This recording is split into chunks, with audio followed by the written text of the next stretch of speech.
Olá, está começando mais um Literoucos, o programa que fala sobre a vida, que fala sobre literatura, que fala sobre ciência, política.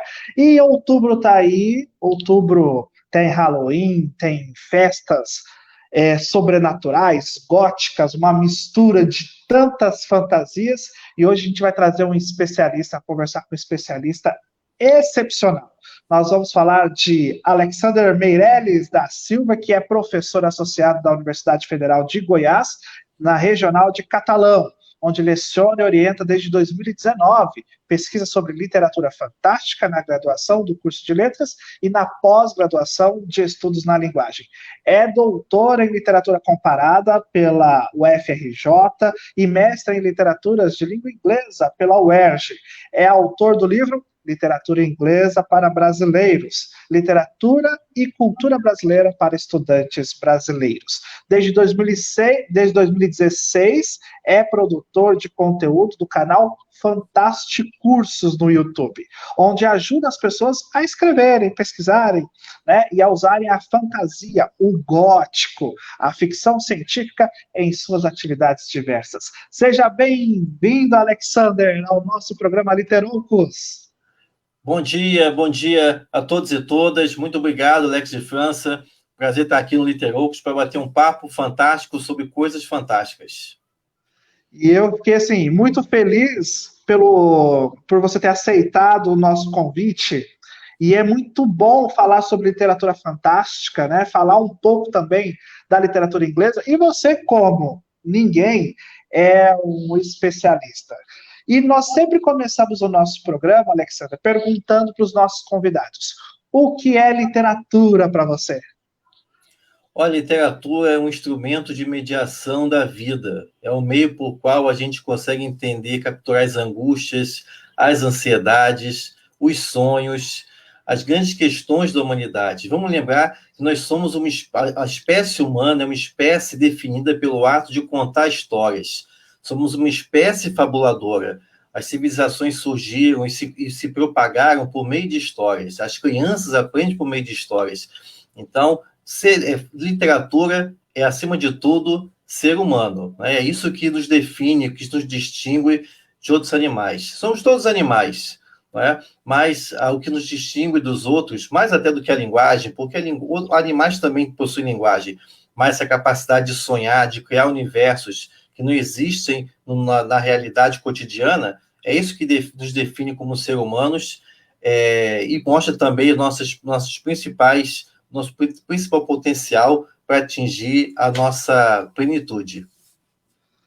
Nossa, que explicação magnífica. Gente, assim, é muito bom falar com gente que entende muito sobre a literatura, né? Lembrando que o nosso programa Literocos está ao vivo pelo canal Top Cabo, canal número 8 da TW Speed, pelo Facebook e depois vira podcast. Alexander, eu trouxe aqui uma fala de Carlos Drummond de Andrade que ele diz assim, ó, escritor não somente uma certa maneira especial de ver as coisas, senão também uma impossibilidade de as ver de qualquer outra maneira. Você acha isso justo? Sim, a questão, inclusive, até aproveitando a grande fala do Drummond, também acrescentar até uma outra frase do grande José Saramago. José Saramago diz, né, que nós somos todos escritores, só que alguns escrevem e outros não. Então, a questão é que todo mundo tem uma história para contar, todo mundo tem algo para narrar, mas a questão é que as pessoas que sentem aquela angústia, ao ter aquele demônio interior que precisa botar para fora, né, precisa colocar no papel, na tela do computador, sim, esse sempre é uma maneira de você enxergar a realidade e lembrando sempre tem alguém que compartilha da sua visão sobre aquela visão que você está colocando ali num livro, né? Num livro, no e-book, e que ajuda outra pessoa. Eu sempre costumo falar isso lá no Fantástico Cursos, a história ideal, ela resolve o problema. Quando eu falo resolver problema, é porque o que você escreve, tem alguém por aí que está esperando ler essa história para poder rir, para poder chorar, para poder refletir, para poder meditar sobre a vida, para poder enxergar um problema sob outra perspectiva. Então, a literatura é isso, né? Os escritores e escritoras oferece essa possibilidade de você enxergar a sua realidade, principalmente a literatura fantástica, né? De você enxergar a realidade sob uma outra perspectiva, que te acaba despertando para questões que você não estava atento antes. É isso mesmo. E a minha pergunta, assim, minha curiosidade, né, é saber assim, por que que você foi a fundo na questão gótica, fantasia? Ué, porque, na verdade, esse foi meu campo de atuação, né? Desde. Eu faço parte dessa geração nerd dos anos 80.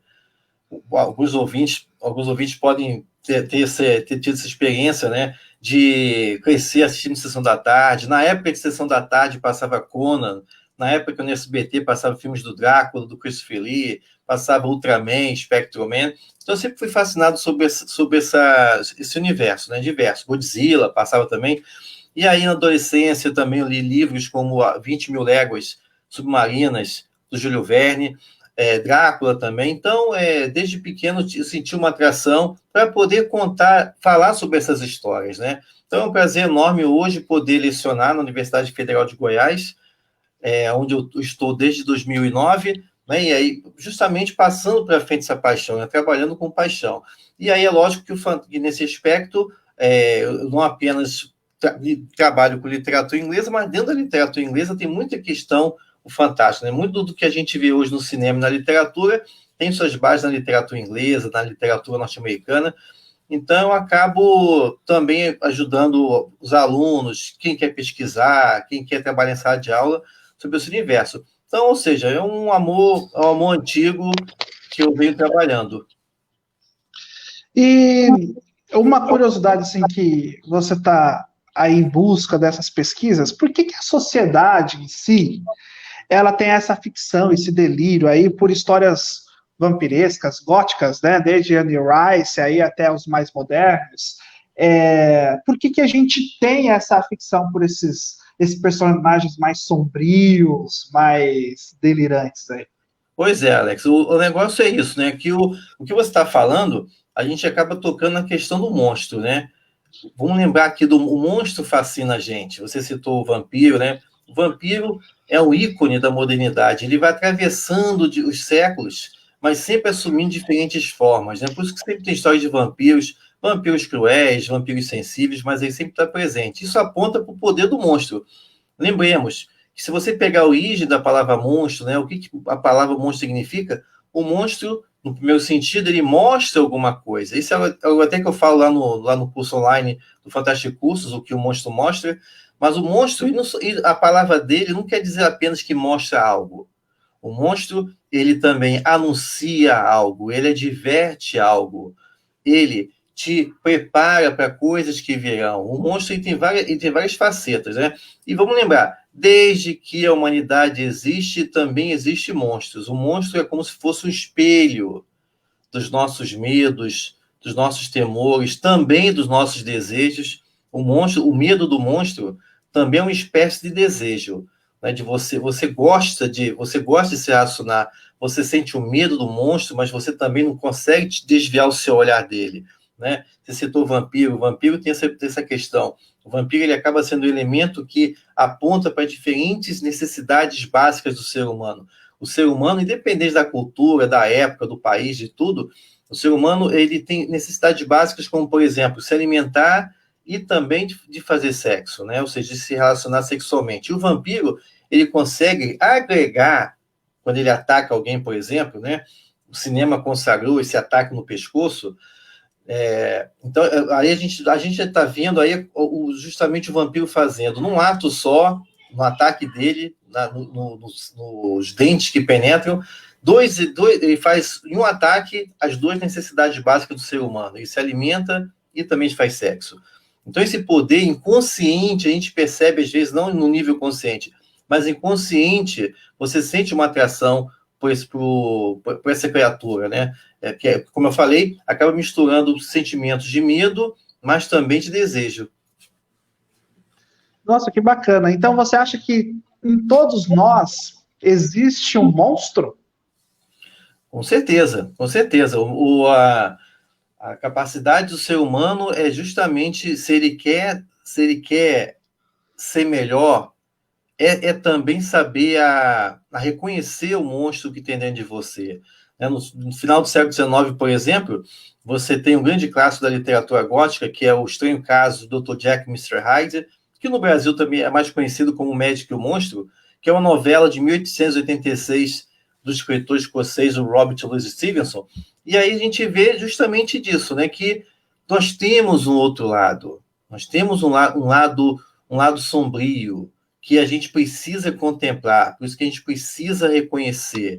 Uma vez que não é abafar, não é acabar com ele, porque a gente não vai conseguir acabar isso. Né? Nós somos seres humanos, a gente é movido por instintos de amor, de ódio, de medo, de compaixão. Então, é tudo isso dentro da medida. A gente não pode negar. Por vezes, alguns dos problemas é de que por vezes, sufocar isso, sufocar as necessidades do ser humano, acaba provocando fissuras da nossa identidade, né? O que acaba alimentando ainda mais esse monstro. Como eu falei, todos nós temos um monstro, e nesse sentido aqui, não estou nem falando do lado ruim, não, estou falando de um lado de questões que a gente não pensa, de desavenças que nós tivemos, ou então de traumas que nós tivemos e que, se a gente não resolve, fica dentro da gente, vai alimentando aquilo. Então, sempre é importante a gente estar ciente dos fantasmas da nossa alma, para que assim a gente possa, de fato, nos tornarmos, né, pessoas melhores. Então, sim, nós temos um lado monstruoso, todos nós, e a questão é saber como lidar com ele, mas a gente nunca consegue se livrar dele, né? E não, o monstro não está eterno, não é de agentes externos, não é de entidades sobrenaturais. Nós somos nossos próprios monstros. Nossa, e eu tô aqui viajando, né? Você tá falando, eu tô aqui viajando, eu tô tentando entender assim, qual é o meu monstro, né?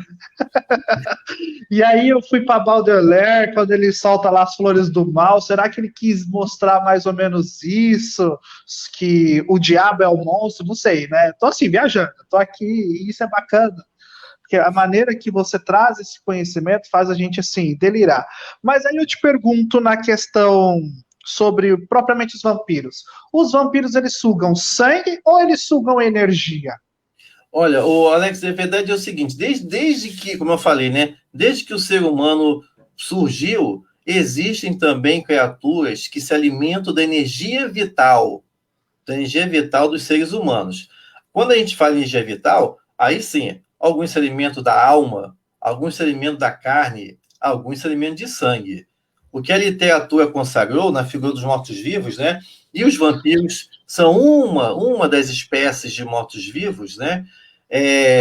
O que se consagrou no cinema foi justamente essa conexão do sangue, né? Porque aí, novamente, o sangue é um elemento multidiscursivo, né? O sangue não é só o elemento físico do sangue, mas sangue também marca identidade, sangue marca pertencimento, sangue marca poder, né? O sangue, como está no Levítico, né? O sangue é a vida. Essa é uma frase que recorrentemente aparece em filmes, na literatura de vampiros, que aponta para isso, né? O sangue carrega a nossa alma. Então, por isso, quando o vampiro faz o seu batismo, por exemplo, né? Faz o batismo de sangue, que acaba provocando o quê? A pessoa se torna um vampiro, né? Ou seja, ela passa a enxergar também o mundo sob essa perspectiva do outro lado, essa perspectiva do lado sombrio da natureza, né? Dos elementos arcanos da natureza. Então, nesse aspecto, sim, o vampiro se alimenta de energia vital. Aí, a energia vital, a própria figura do vampiro foi evoluindo ao longo dos séculos, então ela pode ser tanto energia vital como o sangue em si, né? Inclusive, lá dentro do Dissecando Vampiros, que é outro curso do Fantástico Cursos, também tem um percurso do vampiro desde a mitologia, passou pela mitologia, lenda, história, folclore, cinema, TV, percurso completo do vampiresco. Vampiro que, inclusive, Alex, nasce no feminino. É importante sempre destacar isso, porque os primeiros vampiros foram femininos. Hoje a gente tem uma tradição de pensar assim em vampiro, a gente vê uma figura masculina, mas o vampiro nasce no mistério do feminino. na incompreensão do masculino em relação à figura da mulher, né? Esse ser que, desde culturas antigas, é conectado tanto à vida quanto à morte. Né? Tem a própria deusa Kali, da Índia, deusa Kali, que tem dentes protuberantes, dentes que tem um pescoço, assim, de um colar de cabeças, né? Deusa Kali, que é a deusa do caos, a deusa ao mesmo tempo que a deusa do caos, também a deusa da vida, né? Que já aponta para essas questões. A Lâmia, a Lâmia grega, a Lilith, que tem raízes judaicas e traços da Mesopotâmia. Então, são todos que apontam para essa incompreensão do ser feminino enquanto um ser que gera vida, que é capaz de gerar e nutrir a vida, mas sangra. Todo mês ela sangra. Então, no imaginário masculino, isso é uma coisa que até hoje o homem não conseguiu capturar. Que ser é esse? É um ser de fronteira, né? Por isso que, inclusive, a mulher é o primeiro monstro. A gente vê isso nos casos até hoje de violência contra a mulher. A mulher é o primeiro monstro. A mulher é um desvio. Na visão antiga de Aristóteles, o padrão é o homem e a mulher é o desvio.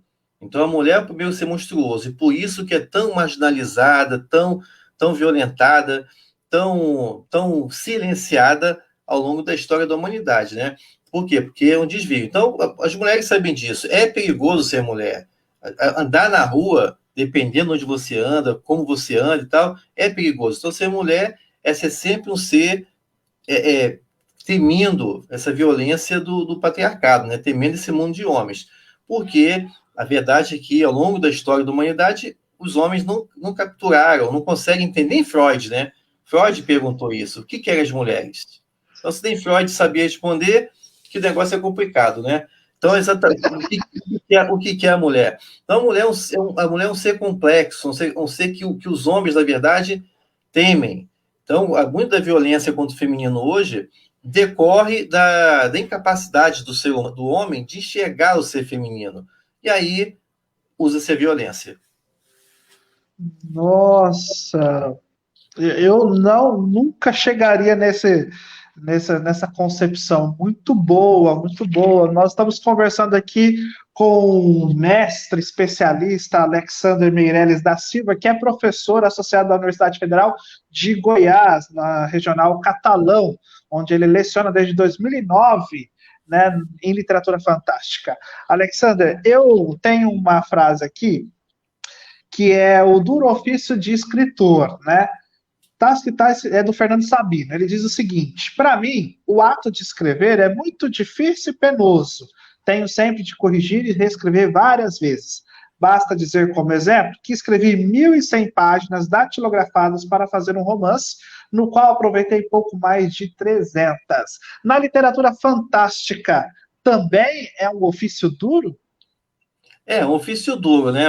Às vezes, isso é um problema até mesmo eu sempre comento para escritores e escritores que querem começar, é que muitas vezes eles e elas acham que vão sentar e aí a musa inspiradora da literatura, Calíope, né, a musa grega da literatura, vai abrir a mente deles e tal, vai vir as ideias todas. Não, é um ofício, gente, é um ofício. Você escreve, muitas vezes você escreve porque você tem que escrever, que você tem uma coisa formigando dentro de você, você quer contar o que você viu da sua perspectiva, sob uma outra perspectiva, né? Então, escrever essa questão.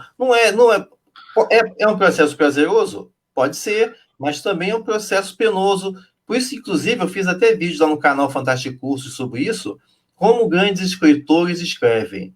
Então, grandes escritores eles sempre por vezes, eles desenvolvem um ritual para poder escrever. Tem escritor que só escreve quando está muito bem vestido, tipo a Zélia Gattai. Zélia Gattai só escreve quando ela está perfeitamente bem vestida.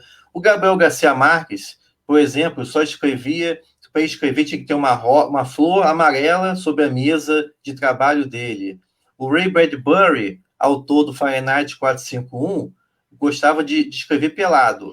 Então, o Jorge Luiz Borges tinha as melhores ideias dele, por exemplo, quando estava ouvindo de sonhos ou quando ele estava na banheira. Então, cada escritor, enquanto sua maneira, tem todos os rituais. E para que servem esses rituais? É para você se sintonizar.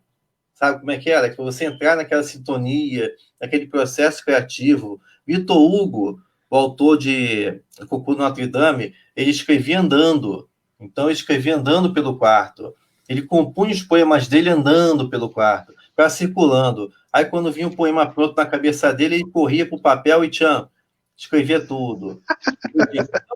Cada doido e doido com sua mania, né? Porque escrever é uma espécie de loucura, né? É você criar universos onde nada existe. Então, eu trouxe justamente essa fala do Fernando Sabino para você mostrar para nós mesmos esse processo de criação. Eu, por exemplo, vou lançar um livro agora em outubro, chama O Pacto dos Inteligentes. E eu vou falar para vocês, escrevi 6, 7 anos atrás, e eu estava assim, muito triste, muito sentimental devido ao acidente que ocorreu com a minha mãe ficou muito debilitada.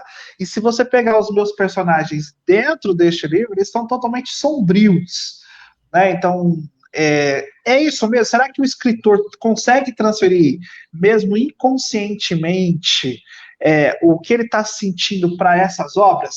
E quando você recebe esses novos alunos no teu curso, o que você enxerga deles de primeira instância? Olha, primeiramente, parabéns, Alex, pelo lançamento, parabéns por contribuir para a literatura nacional, né? É sempre importante isso. O que a gente observa muito, por exemplo, é de que, primeiro, eles chegam muito por vezes, com um modelo muito institucionalizado na cabeça. Eles querem escrever como Tolkien, eles querem escrever como Stephen King, eles querem escrever como a J.K. Rowling, a autora do Harry Potter, né?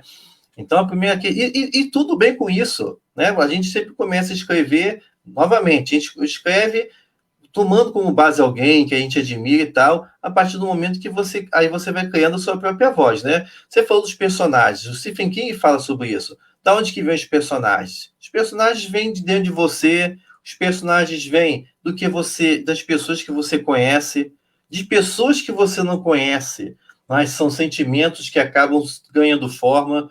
Então, quanto a essa questão, o que eu sempre busco mostrar para eles é que não fiquem pensando que literatura são fórmulas prontas, né? É lógico, você precisa ter um norte. Eu sempre aconselho, por exemplo, saiba o final da sua história.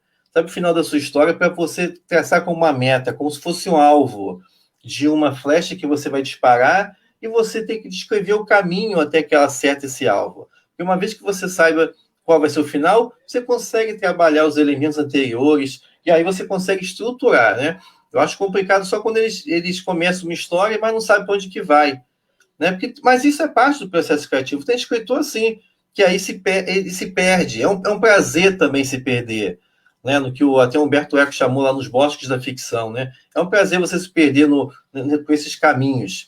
Mas é lógico, né? A gente está falando de um mercado também, né, Alex?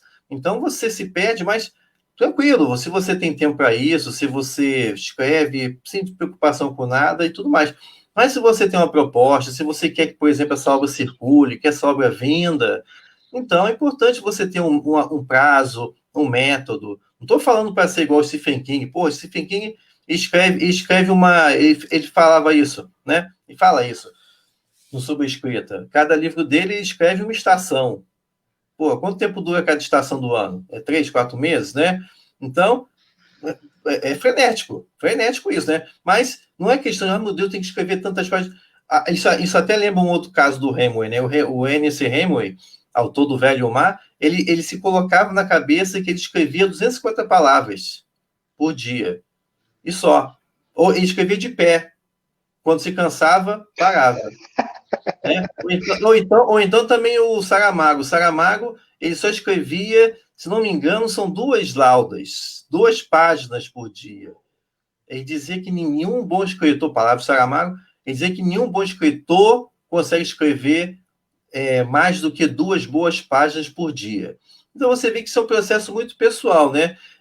Mas, de novo, né? Isso depende muito de qual é o teu propósito para escrever, o que você quer escrever, porque eu conheço escritores, hoje, de literatura fantástica nacional, que vivem disso, né? Vivem disso, lógico, também juntando esses rendimentos com outras coisas que eles fazem. Mas eles têm que escrever histórias. Eles escrevem histórias até mesmo porque eles criam um público leitor que fica esperando mais dessas histórias, né? E assim, ou seja, não dá para ficar esperando, só vou escrever 2 páginas por dia e tal, para ver inspiração. Não. Às vezes, a questão é, Alex, é sentar a bunda na cadeira e escrever. É isso. Aqui no Brasil, desses últimos anos, a gente vê o Eduardo Spor, o Rafael Dracon, que eu acho que o Rafael Dracon já até foi morar fora do país, né? Mas, assim, era um grupo, né, basicamente, assim, trabalhando a literatura fantástica. E isso que você falou é bacana, porque, assim, o que que eu vejo, por exemplo, Nicholas Sparks, para mim, não sei se é o correto, mas eu falo que é uma literatura enlatada. Ele já conheceu os ingredientes perfeitos da obra dele e enlata sempre basicamente as mesmas coisas, né? Como fazia, por exemplo, o Manuel Antônio de Almeida, também enlatado. Não sei se é essa a expressão, né? Eu uso enlatado, para tipo assim, já vem pronta, só abrir e degustar. Uhum. Os best-sellers, né? Essa estrutura também. Às vezes eu vejo por aí como escrever um best-seller e tal. Gente, se tivesse a receita para escrever um best-seller, é uma beleza. Isso, né? A pergunta correta é: você quer realmente escrever um best-seller? Porque, até mesmo como você falou, Alex, o best-seller ele acaba se afiliando a diferentes a convenções conhecidas, né? É lógico, gente, todo mundo quer que o seu livro venda, né? A minha questão é a seguinte: você precisa logo escrever um best-seller, você de cara tem que escrever um best-seller. Uma coisa que eu me preocupo sempre, né? Isso já até no nome do curso lá que eu tenho lá, que é o Como Criar Histórias que Vendem, a minha preocupação é disso, é criar histórias que vão chegar ao público. E as histórias só vão chegar ao público se você criar estratégias para que isso aconteça, né? Mas quando eu falo disso, é sempre ter em mente primeiro a história. Então, se concentra na história. Conte uma boa história, que aí, depois disso, a gente vê as outras questões, né? Mas isso tudo parte de um sistema inteiro, para que você primeiro se preocupe com a história, e não como ela vai performar depois, tá? Isso é importante, importantíssimo, mas isso é para depois do processo, né? Você não pode ficar escrevendo já sonhando que vai virar a série da Netflix, que vai virar a série da HBO e coisa e tal. Porque aí é a motivação errada. Mas assim, você acha que escritores brasileiros têm mais dificuldades, não na questão de escrita, porque a gente vê assim, que nem você falou, todos nós somos escritores, a gente entra em grupos e grupos aí de redes sociais, são milhões de escritores, né, milhões de livros, né, as plataformas virtuais democratizaram aí na sua concepção de escrita, mas você acha que o brasileiro, ele ainda tem uma dificuldade maior em vender livros? Ah, sim, sim. Isso até é uma das metas, porque é aquilo, Alex. Quando eu comecei o Fantástico Cursos, foi para poder criar conteúdo de literatura fantástica, fantasia gótica, horror, ficção científica e tal, para quem pesquisa, para quem escreve, para quem leciona. E aí na parte também, quando eu falo criar conteúdo, não é só explicar temas e conceitos, mas também a meta do canal é divulgar e ajudar o Fantástico Nacional a ganhar corpo. E ganhar corpo, eu sempre tive essa intenção, esse pretexto, é também valorizar quem escreve. Porque é muito bom você ganhar prêmio, você ganhar tapinha nas costas dos seus colegas escritores e escritores e tal, mas será que não dá também para você vender a tua obra? Então, uma coisa que eu percebo muito ainda presente nos escritores e escritoras nacionais, e isso aí nem tanto apenas da literatura fantástica, mas no geral, né? Existe ainda uma forte resistência, como se fosse arder no ciclo do inferno, se você falar que o seu livro também é um produto. Livro é arte, mas também é produto. Então, e como produto, é importante você conhecer as estratégias que fazem. Então, o que eu falo lá no curso, primeiro, antes mesmo de você escrever, você tem que começar a saber quem você é. Quem você é como escritor e escritora. Ah, mas eu sou a pessoa. Não, tem questões, isso tem lá dentro, você tem que saber quem você é. Depois disso, você vai saber quem é o teu público-alvo. Quem é o teu público? Quando eu falo público-alvo, quais são as pessoas que compartilham do seu jeito de pensar. A gente acaba fazendo isso de uma forma empírica nas redes sociais, nossos amigos e amigas e tal, mas existe uma estratégia para isso e tudo mais. Aí você começa a escrever, e você vai perceber que não é você que está... Best-seller é isso, né, Alex? Você se adequa a um formato, você se adequa a uma forma. Mas não, quando você sabe quem você é, qual é o seu público, aí sim, quando você escreve, você naturalmente, a sua obra vai se alinhar com esse público, porque você também já está criando uma identificação com eles. Então, isso acaba facilitando esse processo. E aí, esse processo, depois, lá dentro, a gente vê, que é outro curso que tem lá dentro, junto com como o Caio está escrevendo, que é o marketing digital. Marketing digital para escritores, que mostra como é que usa as redes sociais. De graça. Né, Alex? Que é, assim como a gente está conversando aqui, com tecnologias gratuitas, como é que os escritores e escritoras podem usar de uma forma precisa as redes sociais para poder vender a sua obra. A palavra é essa, é vender a sua obra, para que você seja reconhecido também financeiramente. Inclusive, quando eu falei dessa questão de que a espécie humana é uma raça fabuladora, é importante lembrar, Alex, a gente não compra produtos, a gente compra histórias. Grandes marcas como Coca-Cola, McDonald's, Harley-Davidson, Apple usam isso. Então, lá dentro, além de aprender a criar histórias literárias, também os alunos e alunas aprendem a criar histórias publicitárias. Eu tenho relato lá no canal, lá o primeiro vídeo do canal, de pessoas que aprenderam a criar histórias publicitárias e ajudaram pessoas em padarias a vender, que estavam passando dificuldade por causa da pandemia, tiveram seus negócios afetados. E aí, a partir dessa capacidade de criar histórias, de contar como é que é um sonho, como é que se faz um sonho e tal, só aquele sonho de padaria, né? Eu não sei se é o mesmo nome, né? Mas É mesmo. No Rio de Janeiro é sonho também. Então, como é que faz um sonho? O que está por trás desse sonho? Qual é a história? Então, a pessoa gosta disso. A gente é atraído por histórias. E histórias vendem. Então, eu muito me admiro, Alex, é isso, porque, afinal de contas, escritores e escritoras trabalham com isso. Trabalham com o verbo, com a palavra. Né? O verbo se fez carne, está lá anunciando na Bíblia que a nossa realidade é construída pela palavra. Então, escritores dominam isso. Então, eles não sabem, eu percebo muito isso, os escritores e escritoras nacionais não sabem o poder que eles têm, assim, de criar realidades, de ajudar as pessoas pela sua história. A gente fica muito naquela caixinha de criar história literária e tal, mas você pode criar histórias para ajudar outras pessoas a trazer pão para a mesa delas, né? Mas isso acaba sendo uma herança muito de cursos de letras que ainda são muito engessados nessa perspectiva. Que bacana, obrigado. Nós estamos conversando com o professor Alexander Meirelles da Silva, professor associado da Universidade Federal de Goiás, regional de Catalão. Ele tem uma plataforma no YouTube chamado Fantástico Cursos. É um canal onde ajuda pessoas a escreverem, pesquisarem sobre literatura fantástica, gótica e ficção científica. Ô, Alexander, você não acha que nós estamos romantizando muitos monstros? Tem essa questão, né? Essa romantização dos monstros, Alex, ela vem desde os anos 70.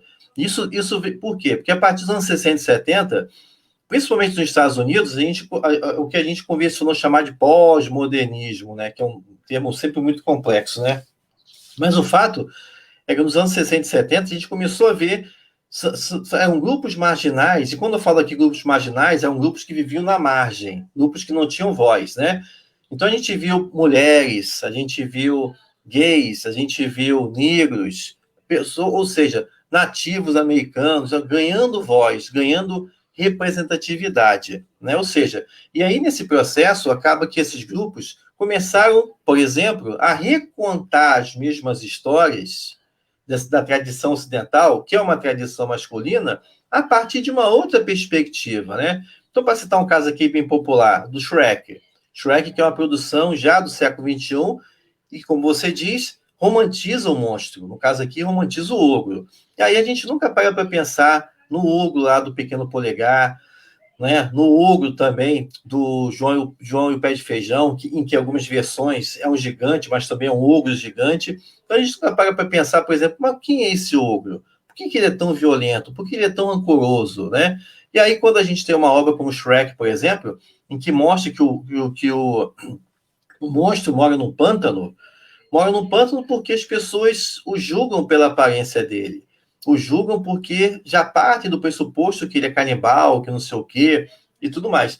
Então, quando a gente vê hoje muitas narrativas romantizando o monstruoso, é nessa questão de você usar o monstro como um símbolo de discursos que não foram dados vozes, né? Então, por isso que a gente tem histórias da perspectiva do monstro, histórias da perspectiva do vampiro, né? Deles contando a própria história, e assim oferece para a gente um outro elemento, né? E é sempre bom lembrar, que tem um lado bom e tem um lado ruim.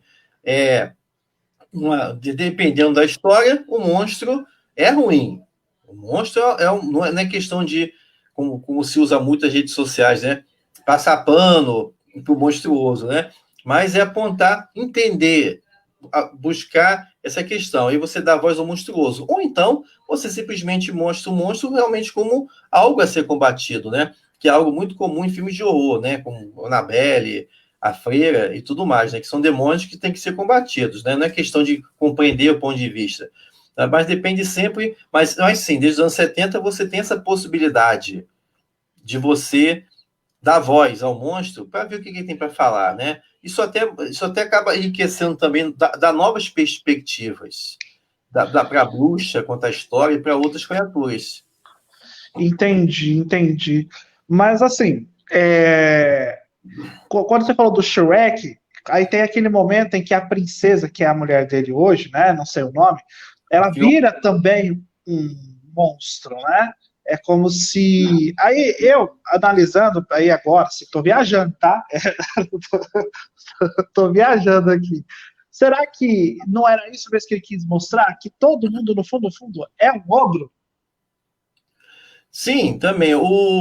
Existem diferentes interpretações sobre o Shrek, né?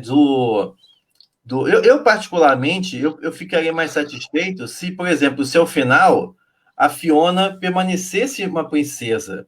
Não por conta da beleza. Ela é uma princesa, né? Princesa, mas não pela beleza. Mas o que acaba é o seguinte, quando você transforma ela num ogro também, você acaba enfraquecendo o discurso do relacionamento entre diferentes. Então, por exemplo, ela se torna um ogro para poder ficar igual a ele, né?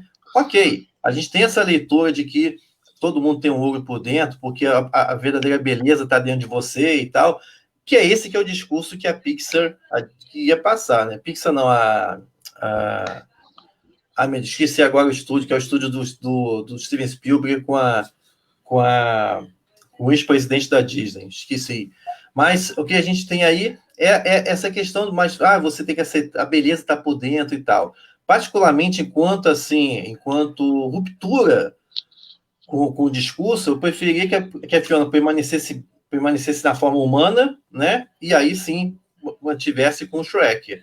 Não precisasse ela se transformar para poder ficar igual a ele, né? Então tem essas leituras. Mas você está viajando. Literatura é viajar, Alex, é isso mesmo. Você que estuda-se muito gótico, vampiresco, se você pegar lá o Bram Stoker até agora, você começa a entender assim, será que além dessa romantização, nós estamos tentando realmente mostrar que existe bondade também nas pessoas ou não? Sim. A questão é que isso passa até por criação de personagem, né? Você tem que acrescentar camadas. Acabou essa época lá, por exemplo, nas revistas Pulp, as famosas revistas Pulp do início do século XX nos Estados Unidos, dos primeiros momentos da ficção científica na América, você tinha aquele discurso raso, né? Em que o herói é sempre alto, loiro, ele sempre representava, ele é o líder de uma federação planetária e tal, que ele chegava com a sua nave espacial e aí plantava a sua bandeira num planeta, e aí esse planeta passa a fazer parte da federação e tal, e aí, mas ninguém perguntou nada para os nativos daquele planeta, para os alienígenas, vocês querem fazer parte do raio da federação planetária e tal.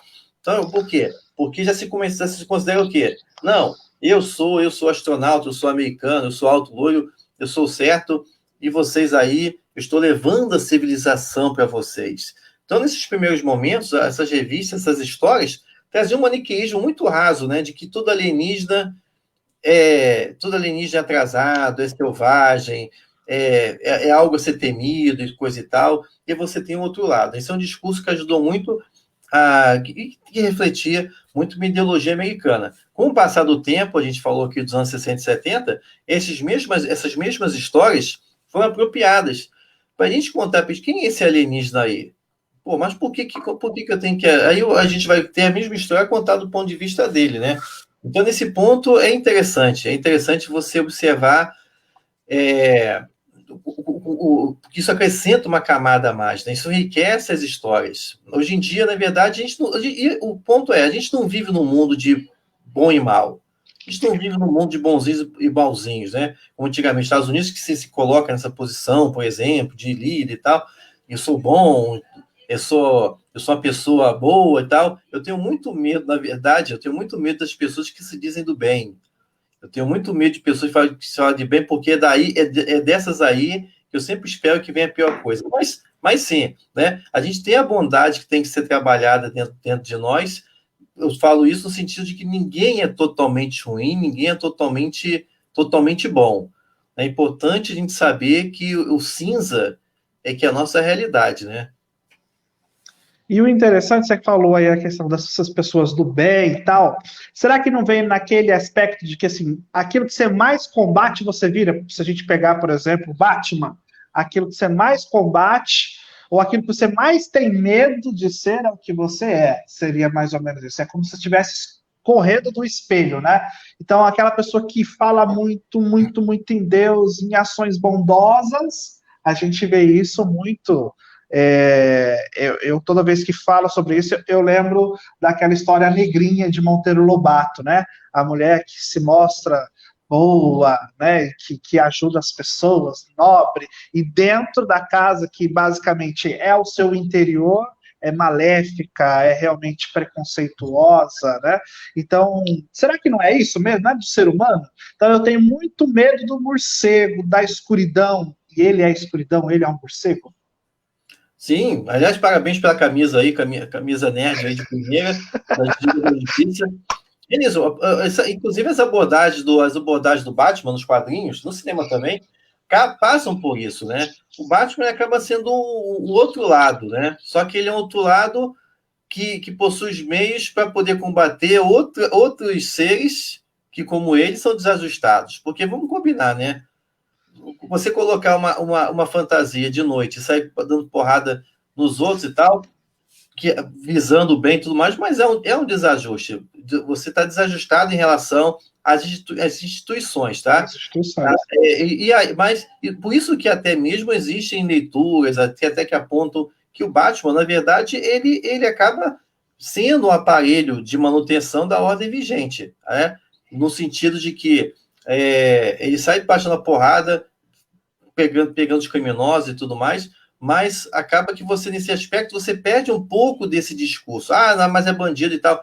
Ok, tem bandidos e bandidos. Isso é um tema interessante até que foi abordado no próprio filme Coringa, né? No filme em que a gente teve a perspectiva do Coringa. Tá, mas então, então eu tenho que aceitar então, porque é maluco, que eu vou ter que, é psicopata, que eu tenho que entender. Não, a questão aqui não é dar respostas, não é se você tem que aceitar, não tem que aceitar e tal, mas é porque você reflita sobre esses elementos, né? Então, nos quadrinhos o quadrinho a gente está falando de maniqueísmo, né? Ou é branco, branco é preto, né? Ou é bom, é ruim, né? Mas os quadrinhos muitos já deixaram essa questão, né? Desde os anos 80, meados dos anos 80, com o Frank Miller, com o Cavaleiro das Trevas, o Alan Moore com Watchmen. Então, são todas obras que hoje você tem o The Boys aí, que ganhou série pela Amazon Prime. Então, são o Hancock, dentre outras obras, são todas produções, todas obras que mostram que não dá para ser sempre você ser sempre o bom, né? Isso, por exemplo, um dos grandes problemas de estar falando de quadrinhos é a representação do super-homem. O super-homem é Jesus. Essa que é a visão. O super-homem vem do espaço, o nome dele é Kal-El, já tem essa conotação judaica, né? Então, de Salvador e tal. Então, por isso que é muito difícil a quadrinistas, roteiristas trabalharem com a figura do super-homem. É mais ou menos o equivalente da Marvel com o Capitão América, porque eles se tornam personagens rasos, no sentido de que eles são bons, eles são solares, né? Então, cabe muito, tem que ter muito cuidado, até mesmo porque aqui a gente está falando de produtos, né, de franquias, e as empresas ter muito cuidado em mexer com esses ícones, de você acrescentar outra camada, né, que não manche tanto a gênese do personagem, que não manche o princípio do personagem, no sentido de que o Capitão América é a América. Então, pô, tu nunca pode mostrar o Capitão América de fato, de uma perspectiva ruim. Você tem histórias alternativas, que ele, na verdade, é um agente da nazista e tal, mas, no final, tudo se restaura. Enquanto o Super-Homem também, ele é solar e tal, ele é um guia, ele é um norte e tal. Então, é mais complicado, né? Mas eles nasceram numa época de inocência, né? Já nos quadrinhos, né? Que era em 38, nos anos 40 e tal. Aí era fácil você botar esse discurso, né? O Capitão América surge, a primeira capa dele é eles dando um soco no Adolf Hitler. Então Uhum, é para vender. Que aí dizem que era para vender a guerra na época, então eles precisavam de um herói. Aí, nesse momento de Segunda Guerra, é fácil você apontar que é o inimigo, né? Uhum. O inimigo é lá, ó, olha aí, dando soco. Então, beleza. Mas depois, quando passa a guerra, passa as questões, no dia a dia, por que é o inimigo?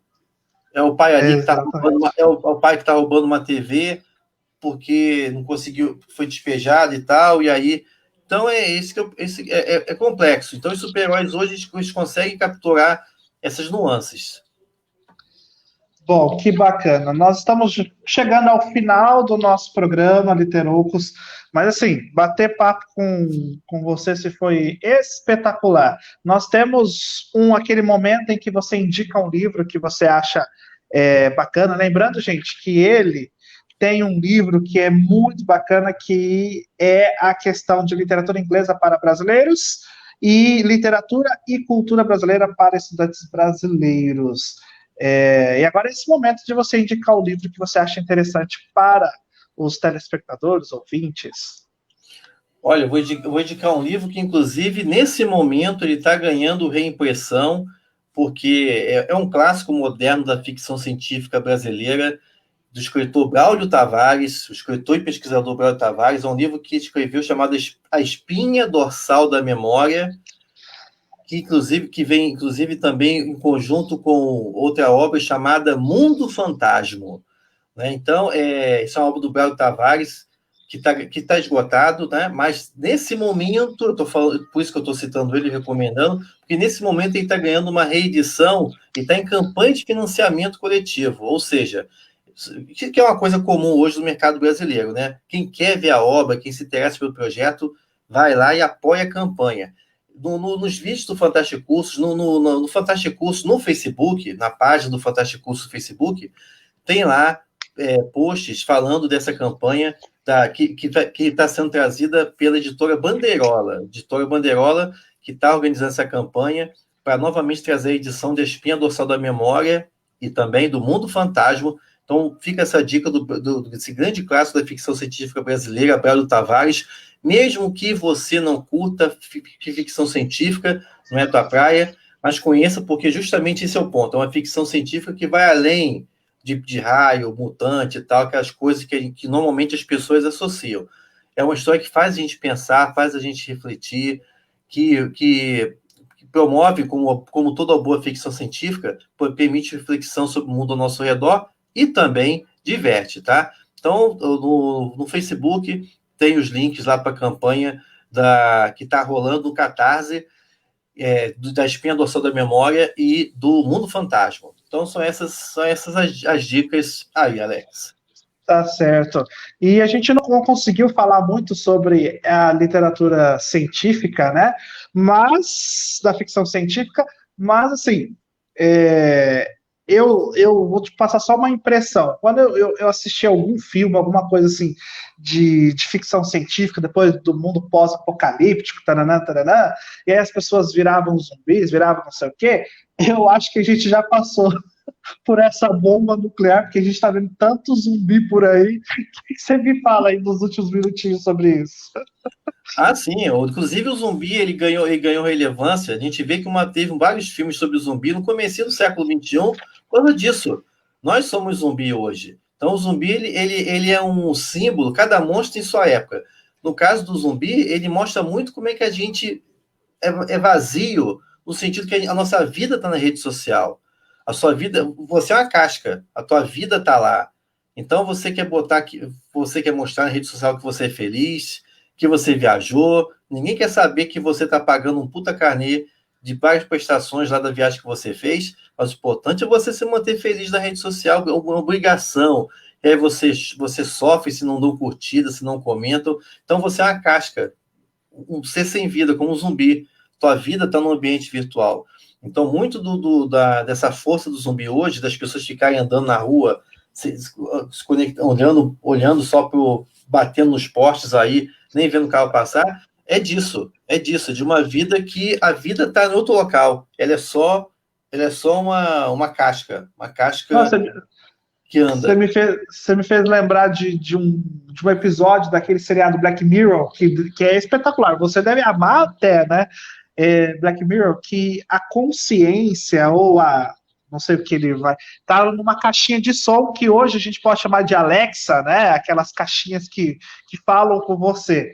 E você estava lá naquela caixinha e realmente você falando da casca, agora fez todo sentido.